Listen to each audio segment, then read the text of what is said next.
Assalamualaikum warahmatullahi wabarakatuh. Saudara-saudara sekalian, kita berada di majlis ilmu yang seterusnya. Pada malam ini kita menceritakan satu hal yang pernah saya cerita beberapa tahun yang lepas, tetapi saya kira ramai yang dah lupa ataupun ada perbedaannya sekarang dengan dulu, terutama sekali dengan berapa banyaknya kita menggunakan gadget sekarang, ataupun kita terleka dengan penggunaan ataupun isi kandung yang kita scroll selama ini. Ramai juga yang sudah menjadi kecanduan kepada social media sehinggakan terganggu tidur mereka. Di malam ni kita nak cerita benda-benda baru sikit, ataupun saya peringatkan anda kenapa tidur itu begitu mustahak, sebab dah ada dalam Quran pun. Sebab perkataan tidur ni ada beberapa kali diguna pakai, dan bermaksudnya kita tu Tuhan jadikan tidur tu untuk beristirahat. Dan bila Tuhan kata macam tu, saya akan bagi tahu melalui sains pula sekarang bahawasanya masa tidurlah berlakunya berbagai jenis repair ataupun regeneration ataupun revive, maksud saya pembetulan dan juga untuk penyembuhan.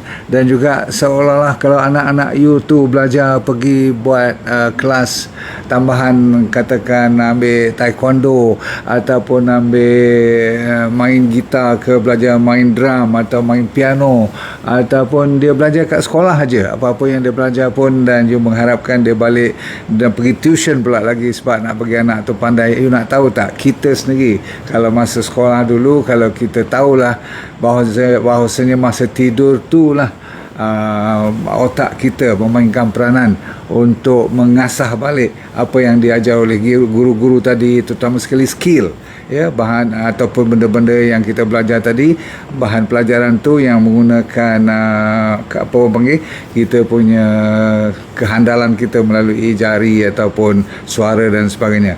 Masa ni lah pembetulan ataupun memori tu dilakar kembali, dibetul kembali, ada orang panggil deletion atau pembetulan. Itu yang kita tak perasan tu, betapa pentingnya tidur. Lagi masa kita katakan kalau bermasalah apa-apa pun, Tuhan bagikan kalau you dapat tidur, masa tidur tu dia boleh menyaring ataupun filter mana-mana yang tak perlu lagi dah, supaya besok bila you bangun fresh pagi, dia dah hilang mana yang perlu dilupakan. Berarti kalau bangun pagi benda tu tak timbul lagi, tak terfikir lagi, dah tak ada lagi dalam pemikiran you, tak mustahak lah benda tu. Contoh, sama juga kalau you nak baik pada penyakit, masa you tidur lah, body kita, doktor-doktor kita, nurse-nurse kita memainkan peranan dia. Masa itulah dia orang kelang kabut buat kerja supaya dia boleh betulkan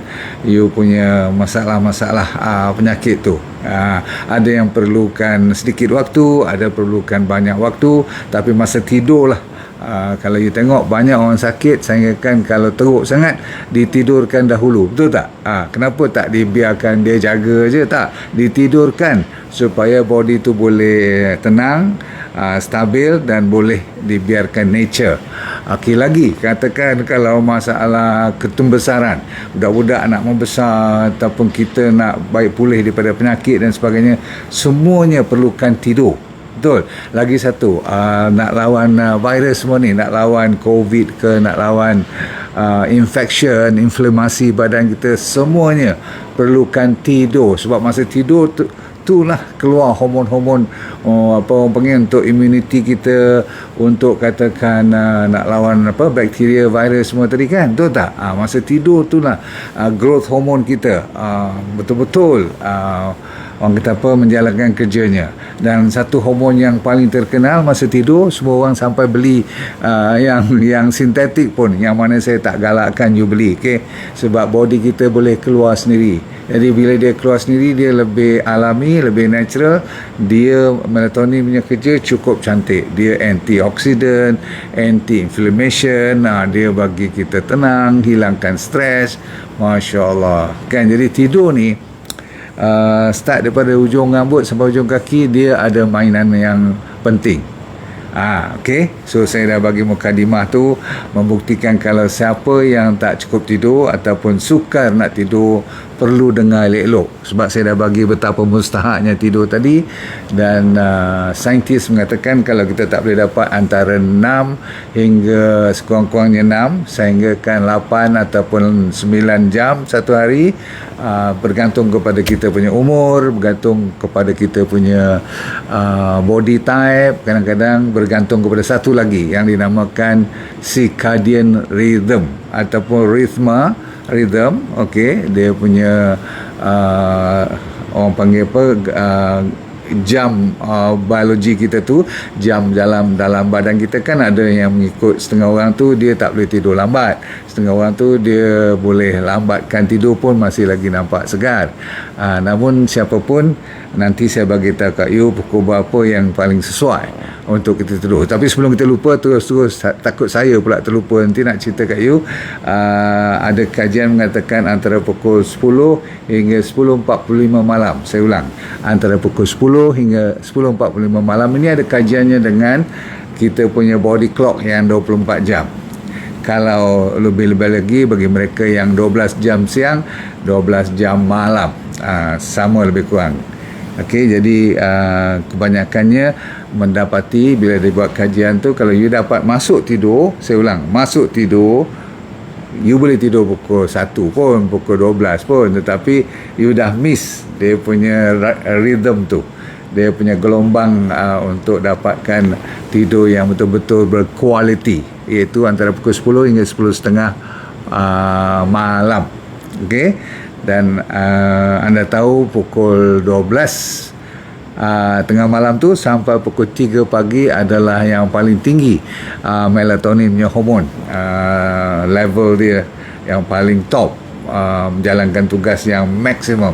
Di masa itulah body kita, liver kita, pankreas kita, paru-paru, jantung semua cuba membantu sama sendiri mereka, network mereka, supaya dia clearkan. By 5 o'clock dia dah mula tukar kortisol, dah nak keluarkan dia punya hormon.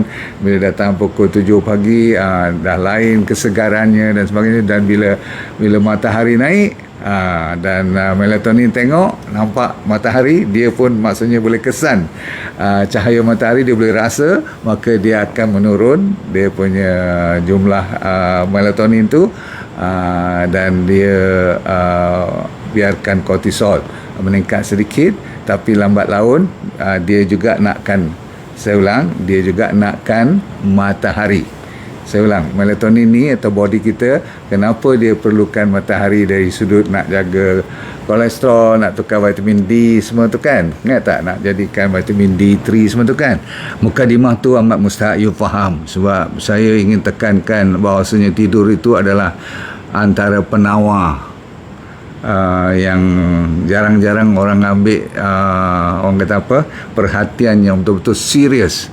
Saya ulang, kena ambil perhatian yang betul-betul serius. Cuba kita betulkan keadaan. Kalau you ada lebih daripada 3 hingga 4 kali seminggu masalah tak boleh tidur dalam masa 3 hingga 4 bulan, maka you memerlukan bantuan. Lebih daripada 2-3 bulan tu berarti you perlukan bantuan. Kalau takat seminggu dia jadi dan masa tu you tahu sebabnya, itu tak dinamakan insomnia. You cuma terganggu tidur, tapi lepas tu you dapat recover balik. Faham? Okey. Okey, kita kena tahu bahawasanya tidur ni sampai ada kepakaran. Dalam medical ada specialist untuk tidur je. Awal macam tu sekali kan. Kata dalam setengah-setengah buku tu ada sampai lebih kurang 24 jenis gangguan tidur. Kan gangguan tidur kita ni, kalau kita ada masalah nak tidur, kadang-kadang nak masuk tidur susah. Itu satu contoh disorder ataupun penyakit tidur. Penyakit tidur ada setengah boleh tidur tapi bangun malam kedua yang tak boleh tidur balik.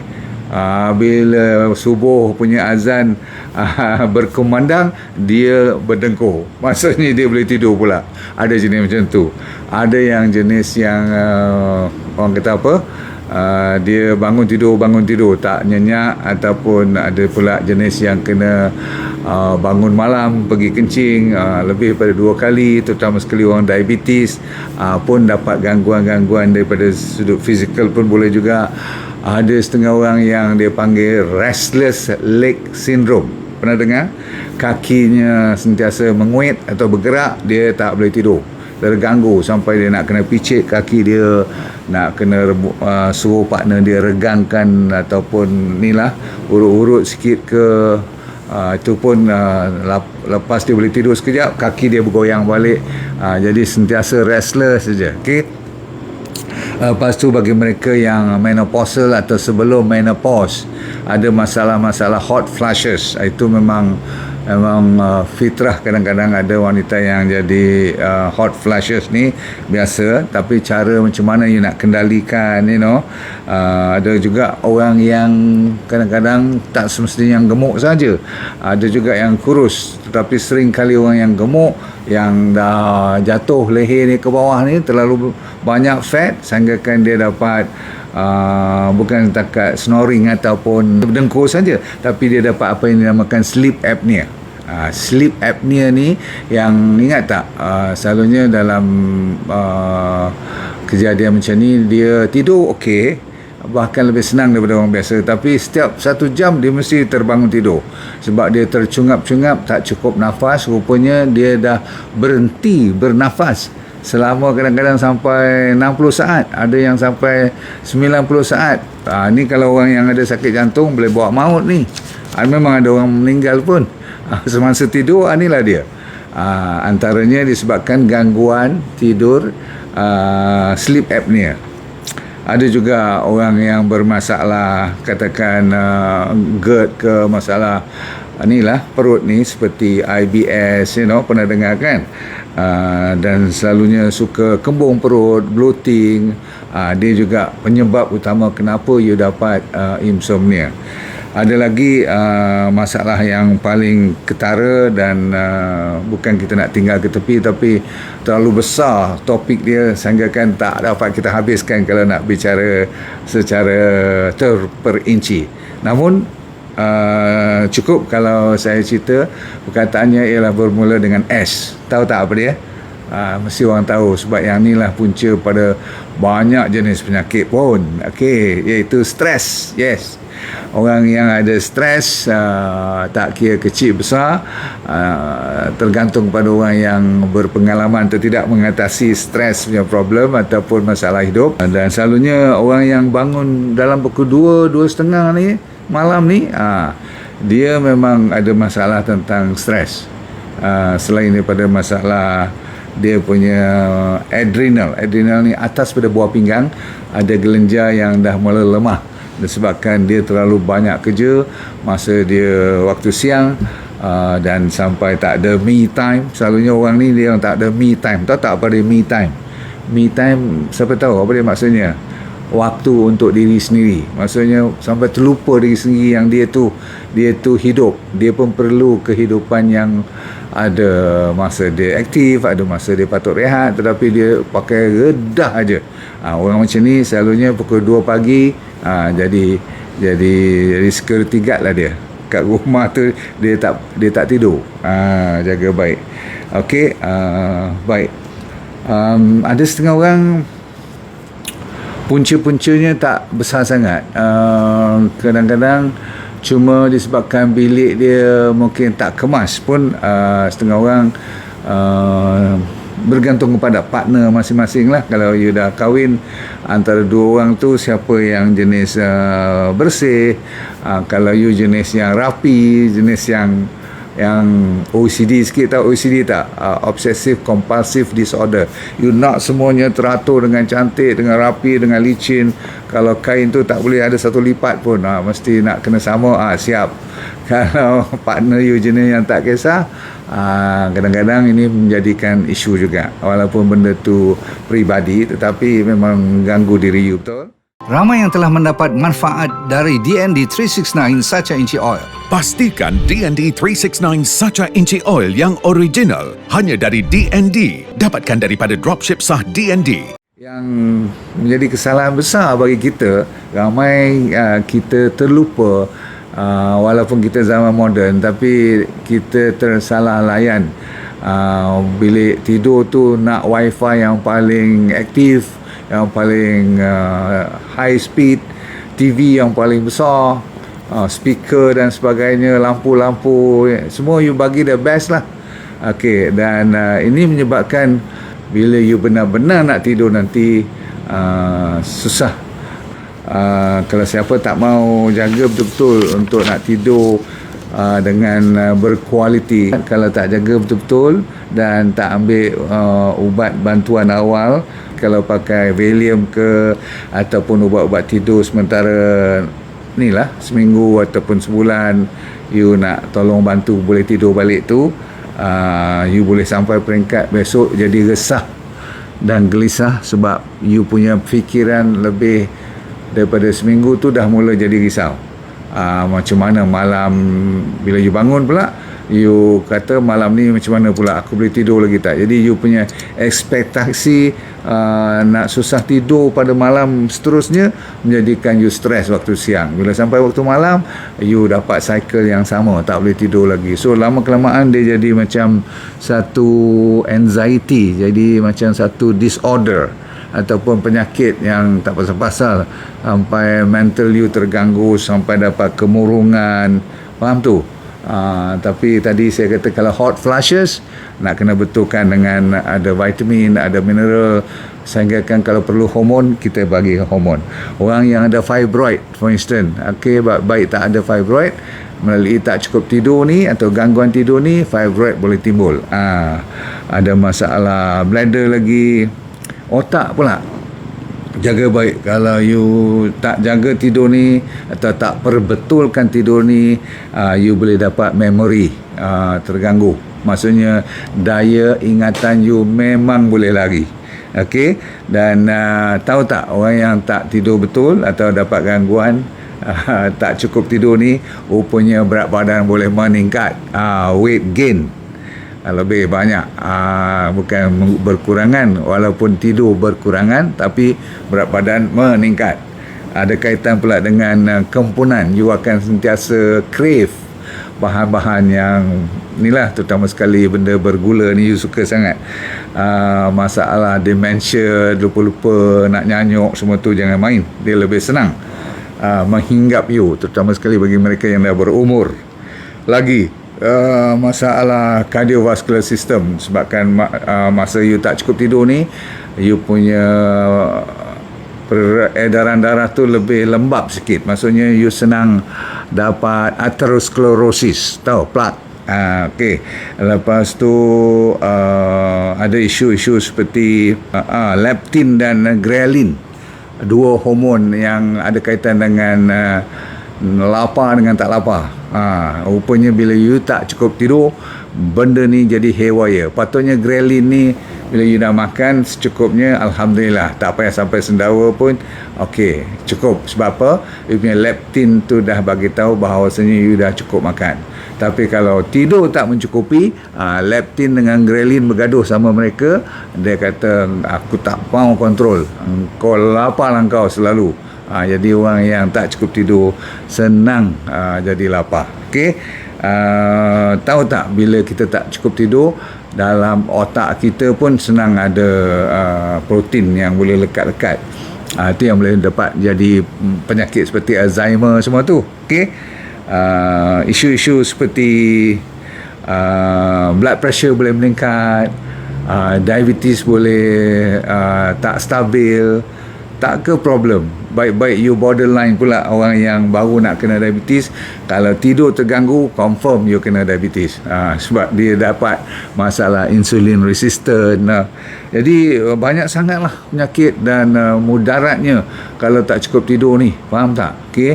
Dan kalau dari segi awet muda, awet tua ni confirm lah, kalau kita tak cukup tidur, siap. Proses penuaan semua tu ada kaitan dengan tidur. Baik. Sekarang saya cuba bagi tip supaya kita boleh dapat balik tidur ni. Saya ulang kalau kes tu lebih pada 3 bulan, 3-4 kali seminggu, itu dah dikira kes doktor ataupun kes pakar. Macam kita sakit ni, sakit yang serius-serius, kenapa tidur pula tak boleh kita jumpa doktor? Memang pun dah ada pakar tidur. You nak tahu tak, dalam dunia ni ada hari tidur sedunia. Terkejut saya bila saya baca tahun bila tu, bulan 3 selalu, dia orang masa saya buat bacaan tu, kajian tu ataupun penulisan tu pada bulan 3, 15 bulan Mac. Okey, sekarang tiba masanya you betulkan keadaan dulu. Selain daripada berjumpa dengan doktor, cari teh yang boleh menenangkan jiwa sikit. Selalunya bunga telang tu yang warna purple. Ingat tak kita buat nasi kerabu tu? Okey, boleh. Nombor 2, boleh minum chamomile tea, okey, tanpa gula. Lepas tu satu lagi dia panggil tiger balm tree. Ini pokok tiger balm, bukan tiger balm yang sapu kulit tu tau. Okey. Tiger balm punya teh ni antara yang boleh menurunkan ketidakstabilan you punya debaran jantung tu. Barang diingat, orang yang tak cukup tidur, blood pressure dia pun tinggi kadang-kadang, dan dia punya degupan jantung pun kadang-kadang menakutkan. You pernah tidur tak, bila you letak telinga you kat bantal, you dengar you punya jantung sendiri, debum debum debum debum debum debum. Itu kalau sekali-sekali okey lagi, tapi kalau masa you ada insomnia ni, degupan jantung pun tak betul, cuba you cari potasium sikit. Maksudnya cari makanan yang tinggi potasium. Saya dah mula nak bagi apa nak buat. So bukan nak tunggu berdetum jantung you saja. Asalkan you ada insomnia je, betulkan potasium dulu. Sebab ramai orang secara rambang, dia orang cek kebanyakannya tak cukup potasium. Okey, dan pemakanan mereka yang tinggikan potasium ialah green vegetable, banyakkan sayur-sayuran. Okey, dan di samping tu you boleh amalkan minuman apple cider vinegar, ACV, apple cider vinegar. Okey, apa tu apple cider vinegar, cuka apple lah. Okey, lepas tu siapa yang suka kombucha tea boleh juga. Siapa yang rajin partnernya tolong urut, itu antara yang the best. Cuma partner you tarik muka lah nanti, sebab tiap malam nak kena urut pula. Walau you tak ada insomnia pun ketagih nak kena urut pula. Caffeine, kalau siapa yang sensitif tak payah dekat-dekat sangat. Lain pada tu, kalau you makan kat luar, berhati-hati dengan makanan tu. Kalau you jenis insomnia, tak usah makan kat luar sangat lah, boleh tak? Sebab apa? Dia banyak omega 6. Omega 6 ni dia lebih pada inflammation lah, dan ada MSG lagi. Bilik tidur mestilah lebih kemas, tak semestinya besar, tak semestinya ada everything, tetapi cuaca ataupun suhu bilik tidur tu kena nyaman, kena tak panas, tak sejuk, mengikut keselesaan diri you dan partner you lah, of course. Tak boleh you seorang je nak sejuk, dia nak panas, sedikit panas lah, maksudnya dia rasa macam tak boleh lah sejuk sampai nak kena pakai 4 atau 3 selimut nanti. Jadi yang ni semua you kena pakat dengan partner masing-masing, ataupun make sure suhu is important, lighting is important, lampu mestilah tak semestinya tutup gelap gelita. Orang tak boleh tidur dalam kegelapan langsung, sebab nanti dia tak bernafas, dia rasa. Ataupun setengah orang nak sedikit lampu. Okey, saya tahu ada setengah tu sampai tak boleh ada lampu langsung pun ada cerita juga kan. Jadi tergantunglah. Yang penting ialah jangan ada lampu yang cerah daripada biasa. Tak boleh. Sebab apa? Bila lampu tu ataupun bilik you cerah masa nak tidur, you punya melatonin tak boleh keluar. Melatonin ni dia sensitif. Satu lagi ialah semua bahan-bahan gadget, sebab tu dalam bilik you jangan ada tempat-tempat meja kecil ke apa-apa yang you boleh letak laptop ke yang nak bubuh ni, bahan-bahan iPad ke ataupun handphone you sendiri kat situ. Pertama sekali kalau current tu masih di on kan, dalam plug kat dinding you tu, daripada plug tu sendiri nak kena off, kalau boleh cabutkan.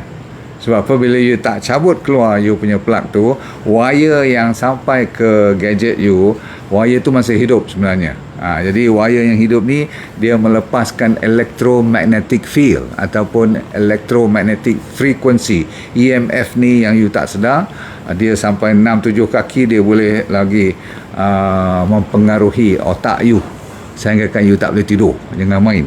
Lagi saya nak bagi mustahaknya you jaga gadget-gadget ni ialah terus cabut dan terus jangan tengok langsung, at least 1 hour beforehand. Sebab apa?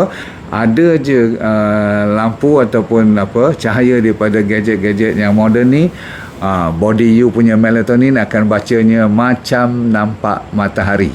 Berarti dia rasa macam siang, jadi dia tak mau keluar. Bila tak mau keluar, tidur you akan terganggu.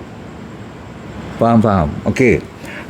Lagi, kalau tadi you ada restless leg syndrome kan, yang kaki menguet, kaki tak boleh duduk diam, nak tidur tak boleh, semua tu pergi jumpa doktor.